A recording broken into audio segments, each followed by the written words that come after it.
What's going on there, folks? Earthmaster here on the live stream doing an update video on this Saturday evening. Kind of a little late. I was out barbecuing, having a good day with Missy Mimi's here a little bit earlier. But I wanted to get an update video in this evening, August 7th, 2021, about 10:10 p.m. West Coast time.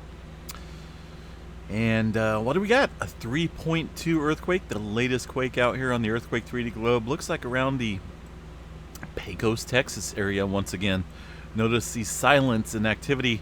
Let's go ahead and bring this back down to the last 24 hours. Not for sure what it was on, but it was definitely not in the last 24 hours. Last 24 hours has been very quiet over here along the Japan Trench once again. And areas over here towards the South America and the Pacific Ridge out here looking pretty active over the last 24. Let's go ahead and check out some information here on this map on the USGS page. You can see that 3.2 striking out here in the Texas area, right around the Pecos, Texas. Once again, just an area where we've seen quite a bit of earthquake activity ramping up over the past few months out of the blue. No different tonight, 3.2. The latest in the cluster of quakes out there into the Texas landscape. Northern California seeing a little ramp up along the Cascadia megathrust area.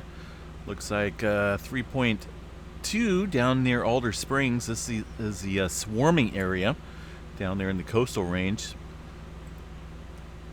Here's a couple deep earthquakes, or at least one deep earthquake, 2.2, into parts of Northern California, the Cascadia subduction zone, megathrust area, 29 kilometers for that earthquake, and a little bit more shallower one, 2.5, earlier at, well, negative 0.1 km. I'm sure that will get adjusted after review. A little bit of activity we've been watching up here near Mountlassen. Now, don't let anybody tell you that this is volcanic related, even though it's right next to a volcano, right? We're looking at about 5, maybe 10 miles. There's been quite a bit. We'll go ahead and go all magnitudes. Doesn't really add too much when you go 7 days. There's been obviously a lot of fires up here, right? Quite a bit of fire activity, a lot of trees and whatnot falling. When I was up there looking at the fire damage around the Indian Falls area, I heard trees falling, like randomly, making lots of noise. Now, I can't be 100% certain if that's what's going on up here, but there has been a little bit of microquake activity being registered in a weird, odd fashion here, just southeast of Mountlassen.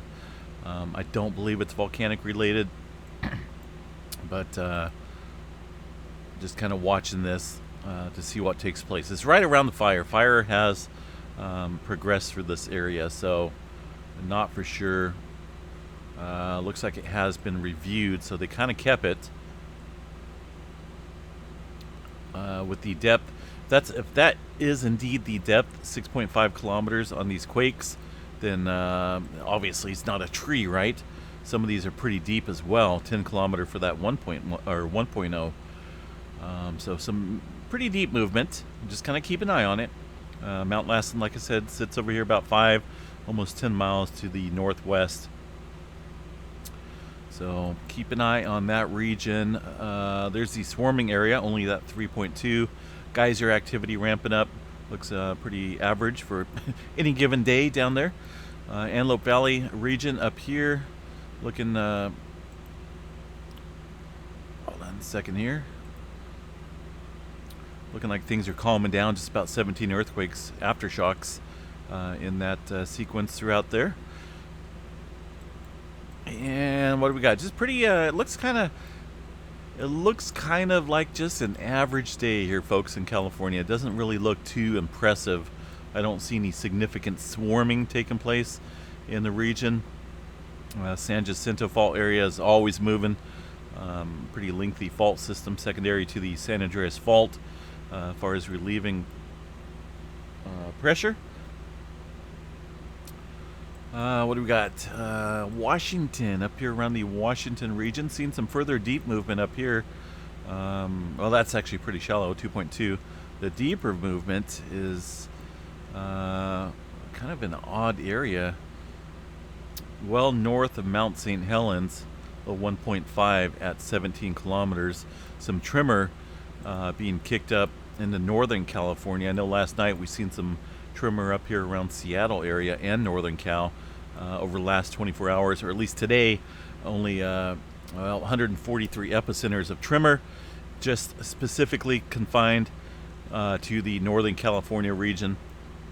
Kind of the reason for the surface quaking up here, back building and pressure once again. Like I said in numerous videos, we don't have to have a complete full rupture of this large Cascadia subduction zone. We could have a partial southern rupture at about an 8.0, 8.1 magnitude earthquake and still have some tremendous damage. That's kind of what I think is going to happen first. Looking at the intervals and whatnot of Cascadia earthquakes and partial ruptures, it's been a while since we've had, a full rupture. 321 years, back in 1700. But, I kind of think that we'll probably see who knows? Hopefully it's not a complete full rupture. You just never know. Let's hope it's just a partial when it does go. But then again, that could cause a full rupture a little bit later on. What do we got? Let's check out South America here into the Peru-Chile Trench. We're seeing a little bit of movement on the deeper side, 5.1 down below here in this subduction zone. A major player in some producing the world's biggest earthquakes here in this area. So today looking at a few earthquakes along the deep regions of the Peru-Chile Trench, and also a 5.0 out here in the Pacific.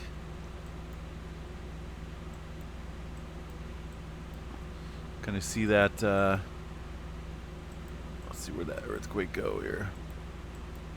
Kind of right here on this fracture zone here, Guatemala Basin.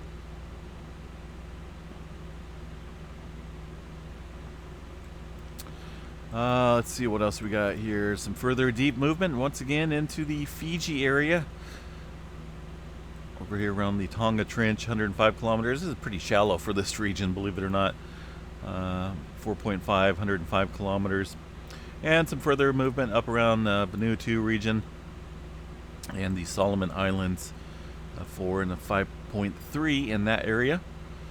As we look towards Hawaii, zooming in over here, not a whole lot of movement. We're still looking at activity around the Kilauea volcano, just outside, a little cluster of quakes, pretty shallow, just to the southeast by about a mile of the Kilauea crater area.